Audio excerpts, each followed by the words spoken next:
আসসালামু আলাইকুম। HSC 26 batch. আমার হাতে এই জিনিসটা দেখতেছো, একটা সুন্দর শীট, তাই না?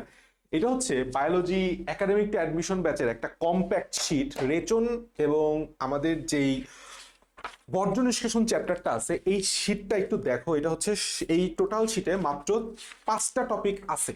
মাত্র 5টা টপিক আছে। শীটগুলা কেন দেওয়া জানো? দেওয়া হইতেছে এই কারণেই যে তুমি পরীক্ষার আগে কি পড়বা বা পরীক্ষার সময় কি রিভিশন দিবা। আমরা সবারই প্রশ্ন থাকে, বা আমি কি পড়বো না পড়বো আমি বুঝতেছি না। সিকিউর কোন টপিক থেকে কিভাবে প্রশ্ন আসে এবং সেটার উত্তর তুমি কিভাবে দিবা এবং কোন টপিকগুলা কোন জায়গা থেকে কিভাবে পড়বা, সেইটাই কম্প্যাক্টলি এই শীটে দেয়া আছে, যেটা হচ্ছে একাডেমিক টু অ্যাডমিশন ব্যাচে আমরা দিচ্ছি। তো তোমরা কিভাবে পড়ার বায়োলজিটাকে কম্প্যাক্ট করবা, এইটাই হচ্ছে বার্নিং কোশ্চেন না? চলো আমরা দেখি বায়োলজি কিভাবে কম্প্যাক্ট আমি এই শীটে করছি। Let's go. দেখো, আমাদের ফার্স্টে আমরা টপিক ভিত্তিক একটা জিনিস বের করছি। সেটা হচ্ছে এই জায়গাটা তুমি যদি একটু খেয়াল করো, যে এখানে লেখা আছে যে টপিক 1। টপিক 1-এ তোমাকে বলবে যে ছবি দিয়ে বলবে উদ্দীপকের অঙ্গটির গঠন এবং কাজ লিখো। অর্থাৎ ফার্স্ট অফ অল আমি কি করছি, যত টেস্ট পেপার গাইড সবকিছু অ্যানালাইসিস করে আমি টপিকগুলা ভাগ করছি যে এই টপিক থেকে কিভাবে তোমার কোশ্চেনটা হচ্ছে। তার মধ্যে প্রথমেই কোশ্চেনটা হচ্ছে যে তোমাকে একটা কিডনির ছবি দেওয়া হবে। কিডনির ছবি দিয়ে বলবে উদ্দীপকের গঠন এবং কাজ। তার মানে তোমাকে পড়তে হবে কি, বৃক্কের গঠনটা সুন্দর করে পড়তে হবে, বৃক্কের কাজটা পড়তে হবে। এখন দেখো, তোমার তো শুধু পড়লা, কিন্তু কোশ্চেনটা তুমি কিভাবে বুঝবা? তার মানে আমিও টেস্ট পেপার গুলো অ্যানালাইসিস করছি, অ্যানালাইসিস করে দেখছি যেখান থেকে কোশ্চেন করা হচ্ছে যে উদ্দীপকের গঠনটি চিত্র সহ গঠন বর্ণনা করো, উদ্দীপকের অঙ্গটি কিভাবে কাজ করে ব্যাখ্যা করো, অথবা তোমাকে কাজের বদলে লিখতে পারলে রেচনে সাহায্য করে কিভাবে, সেটাও আমরা দেখব। আর একটা কোশ্চেন আসছে, সেটা হচ্ছে উদ্দীপকের অঙ্গের সূক্ষ্ম গঠন বর্ণনা করো। দেখো, গঠন এক জিনিস আর সূক্ষ্ম গঠন আর এক জিনিস। তাহলে আমি টোটালটার শুধু প্রশ্নই দেই নাই, সেই প্রশ্নের নিচে আবার তোমার কিভাবে লিখবা চিত্র সহ প্রত্যেকটার অ্যান্সার দিয়ে আছে। এই পাশেও বৃক্কের কাজের সুন্দর করে বৃক্কের কার্যাবলী এবং নেফ্রনের বিভিন্ন অংশের গঠন, টোটালটা খুব সুন্দর করে উত্তর চিত্র সহ তুমি পরীক্ষায় এক্স্যাক্টলি কিভাবে লিখবা সেভাবে দেওয়া আছে। তার মানে তুমি যদি নিজে নিজে অ্যানালাইসিসটা করতে চাও, অ্যানালাইসিস করাটা একটু সময় সাপেক্ষ, এই জন্যই academic to biology academic to অ্যাডমিশনে আমরা করে দিচ্ছি। তো তুমি যদি চাও যে নিজে করতে, সেক্ষেত্রে তোমাকে টেস্ট পেপার অ্যানালাইসিস করে এইভাবে টপিক ওয়াইজ কোশ্চেনটাকে ভাগ করতে হবে এবং সেই ভাগটা কোন জায়গা থেকে কিভাবে পড়বা সেটা তোমাকে সিলেক্ট করতে হবে। আমি বললাম বইয়ের জিনিসগুলাই এখানে সুন্দরভাবে সাজায় দিছি, ছবি এঁকে দিছি।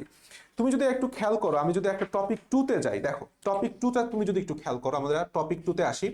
টপিক 2 এর কোশ্চেনটা হচ্ছে ছবি অথবা উদ্দীপক দিয়ে বলবে, ছবি দিবে অথবা উদ্দীপক দিয়ে বলবে উদ্দীপকের অঙ্গটির রেচনে রেচনে অথবা পানি সাম্য অথবা অসমোরেগুলেশন, আয়ন অথবা পিএইচ নিয়ন্ত্রণে কিভাবে ভূমিকা পালন করে। এইটা বললাম খুবই খুবই খুবই খুবই গুরুত্বপূর্ণ একটা টপিক ভাই।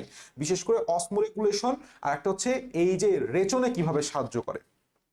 প্রশ্নটা তুমি খেয়াল করো, আমি প্রত্যেকটা টপিকের এগেনস্টে বোর্ডে যতগুলো কোশ্চেন আসছে, কিভাবে কোশ্চেন আসছে সেটাও দিয়ে দিছি। এরকম একটা ছবি থাকবে উদ্দীপকে, এরপরে তোমার দেহের বর্জ্য নিষ্কাশনে উদ্দীপকের অঙ্গটি প্রধান ভূমিকা পালন করে ব্যাখ্যা করো। এইটার উত্তর তুমি কোথা থেকে দিবা সেইটা বললাম আমি বইয়ের থেকে এখানে সুন্দর মতো নোট করে লিখে দিছি। আবার বলছে যে উদ্দীপকের অঙ্গটি কিভাবে পানি সাম্য নিয়ন্ত্রণ করে। দেখো, আমাদের আজমল স্যারের বইতে বললাম পানি সাম্য নিয়ন্ত্রণ বা রক্তের আয়ন সাম্য বা রক্তের পিএইচ নিয়ন্ত্রণে বৃক্কের যে ভূমিকা, খুব বিস্তারিত ব্যাখ্যা নাই, কিন্তু এই শীটে বা এই কম্প্যাক্ট নোটে প্রত্যেকটা জিনিস খুব সুন্দর করে গুছায় লেখা আছে। যেরকম অসমোরেগুলেশন কিভাবে করে, ধাপ 1-এ কি হয়, ধাপ 2-তে কিভাবে হয়, বা অসমোরেগুলেশন বলতে কি বুঝো সেটাকেও আমি তোমাকে এখানে সুন্দরভাবে দিয়ে দিছি। তারপরে সোডিয়াম আয়ন নিয়ন্ত্রণ কিভাবে করে, টোটাল পার্টটা এখানে সুন্দরভাবে লেখা আছে। তুমি পড়লে একদম পানির মতো করে বুঝতে পারবা। রক্তের পিএইচ নিয়ন্ত্রণে বিস্তারভাবে ব্যাখ্যা করা আছে। আরেকটা কথা খেয়াল করো, দেখো টপিক 3 নাম্বারটা খেয়াল করো।